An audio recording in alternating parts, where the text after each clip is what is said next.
Hey, what is up guys? Welcome back to the channel. Now, Gran Turismo 7 has officially revealed the update 1.25 trailer, and yeah, I mean honestly, what do we say at this point? So let's cover the good stuff about this trailer, and it's essentially all that was shown in the trailer. The four cars. Now, obviously, we got them pretty much spot on. If you watched my video the other day where I kind of guessed what they were, in all honesty, I think we pretty much got them, I think, spot on. I think we got them all right, including the Mazda, which was probably the hardest one of the bunch, to be honest. Originally, I thought it was the Gen 2, and then eventually I kind of changed my mind and thought, yeah, that looks a bit like the Cup car version, and that's essentially what it was. Now, obviously, we've got two classics, and obviously an updated Group 3 and the Cup car, which are, again, both much more modern than the cars that we do currently have in the game, especially since the GTR GT3, which we do currently have, is almost a decade old, and obviously there's no VGT cars, which for me is always a step in the right direction. So for me, there was a lot to be hyped about, to be honest, and if they kind of followed that pattern, which they usually do follow, we should have been getting a brand new track. Now, I was really thinking with the kind of release of the GT3 and the Mazda Roadster, the Cup version, that we would probably get Road Atlanta, which had obviously been data mined for a while at this point. It felt like the perfect opportunity, and there was just no sign of a track within that trailer.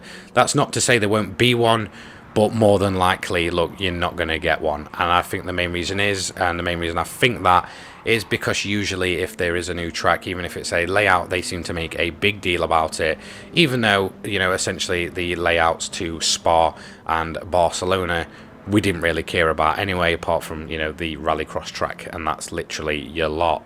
So essentially at this point it means the game's been out, what, 7 months, over 7 months. We've had one single brand new track, which was Watkins Glen, which everybody absolutely loves, and as you can see, this is the track in the background. Watkins Glen for me is the perfect addition to Gran Turismo 7, mainly because if you are only on console, you won't see it in very many places, apart from the likes of obviously some of the older Forza games. Now, I haven't played a Forza game since I think Horizon 3, so it's been a while, but essentially, yeah, it's a track which, you know, again, isn't very common, and it was a worthy addition. 100%. It seemed to have everybody hyped beyond belief. You know, that Watkins Glen was featuring in this game, but since then we've had literally nothing, which to me is a massive missed opportunity. And it kind of does make me wonder, a ton of content from this game has been data mined, including the likes of Grand Valley, Red Rock, obviously Road Atlanta, and I believe there was another track. I think it was originally Watkins Glen, which obviously did appear in the end, which makes me think, like, look, you must already have a ton of stuff ready for this game, and including the cars as well. There was a lot of data mine cars which have not been shown yet, and there's a lot of cars that have not been data mined that seem to just randomly appear with these updates. Now, it really does baffle me how a game as notorious as Gran Turismo 7 can continue at this pace, or I guess at how it's being, you know, updated. It's ridiculous. If they have so much ready for it, just put it out there and just please your fans. You know, if you look as far back as, you know, the selling car things, that was ready completely by update 1.15 to 1.17.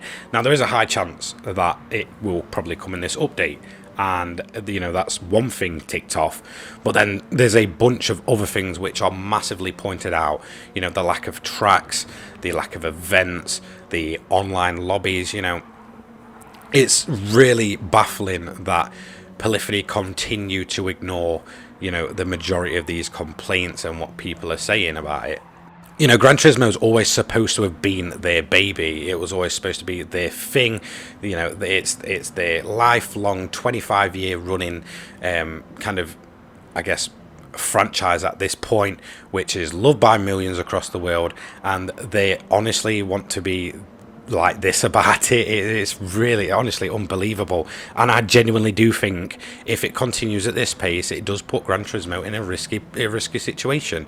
The fact that this could possibly be the last Gran Turismo, because if it continues like this, any kind of hype and that which it once used to bring is just going to be completely thrown out the window. You know, I think there's been so much, I guess, trust just lost between the fans and the developer at this point, that I don't think Gran Turismo will ever be the same again.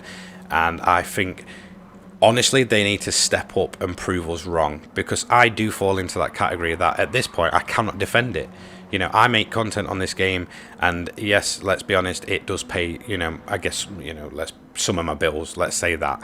You know, obviously I do still work full time, but obviously this is an income for me, and it's a income that I'm very kind of privileged to have. You know, I'm in a situation, or a position, should I say, where I can talk and say what I want about a franchise which has been with me since, well, my first ever game, which was Gran Turismo 2. And it's disheartening, and it's awful to sit and watch something which you have so many years of experience with, knowing absolutely everything about, just drop off a cliff and become a shell of its former self. And honestly, for me at this point, Polyphony just seems so out of touch with what people expected and what people wanted from this game, that it's honestly killing the fan base. I don't think I've honestly seen a fan base as divided as Gran Turismo 7's. It's unbelievable at this point.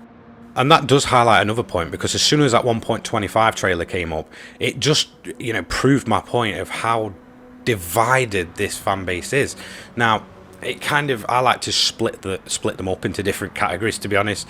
You know, you've got your complainers. Now, there's this kind of two different types of complainers. You've got people that just complain about Gran Turismo because it's an easy target. Then you kind of have the fanboys of other franchises, which you can tell they're a fanboy because you can guarantee halfway through the rant they'll start banging on about Forza and stuff completely not related to Gran Turismo 7. So you kind of get the idea that they're just on the bandwagon complaining for the sake of complaining when they've probably never touched the game.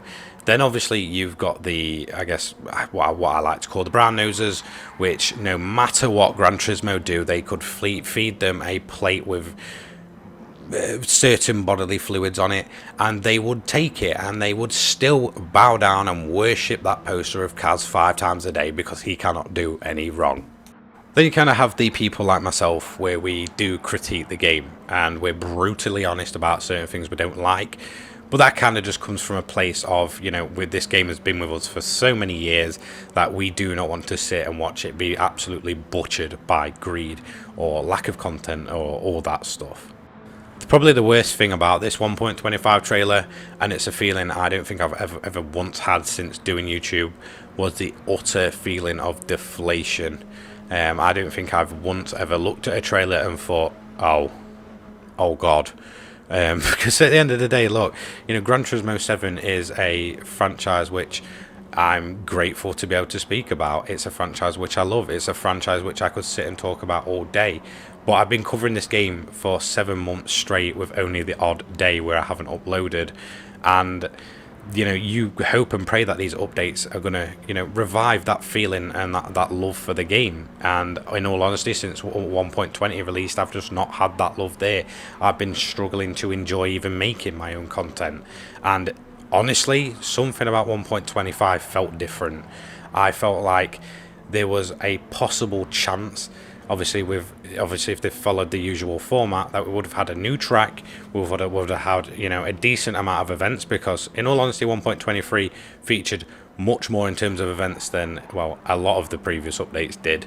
And obviously this time we'd been kind of showcased 4 cars which actually seemed to cater more towards the community than what people will let on. Obviously complainers will say otherwise, but it seems to cover all the bases of what people have been asking for. It just really did feel different. But here I am watching that trailer and feeling absolutely just sunken at this point. You know, it's honestly getting to the point where I feel like a switch up will be needed in my content, and I never thought it'd get to this point. Obviously as Gran Turismo 7 got older, I expected it.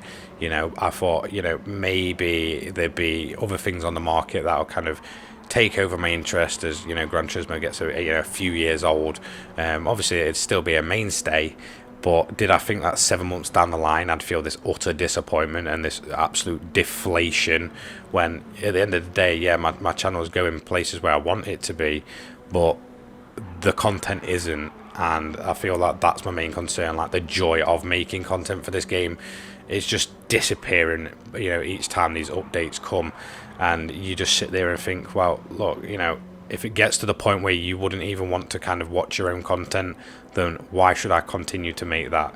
That is honestly the feeling I got after watching 1.25, and hopefully, you know, I'm proven wrong. Hopefully there is some substance to this update, but at the minute I'm just massively doubtful. And if it turns out there is a lot in this kind of, you know, update, then so be it. I'll be proven wrong. But honestly, improve your advertising for the game then, because yeah, I don't know, 1.25 has me not just worried for myself but worried for the community as a whole. I feel like there's a high chance this could be the last straw for a lot of people, especially coming off the back of updates like 1.20 or 1.23. You know, I've still got that tiny glimmer of hope, but I am not kind of, you know, as excited as I should really be, and I feel like most people will share that opinion.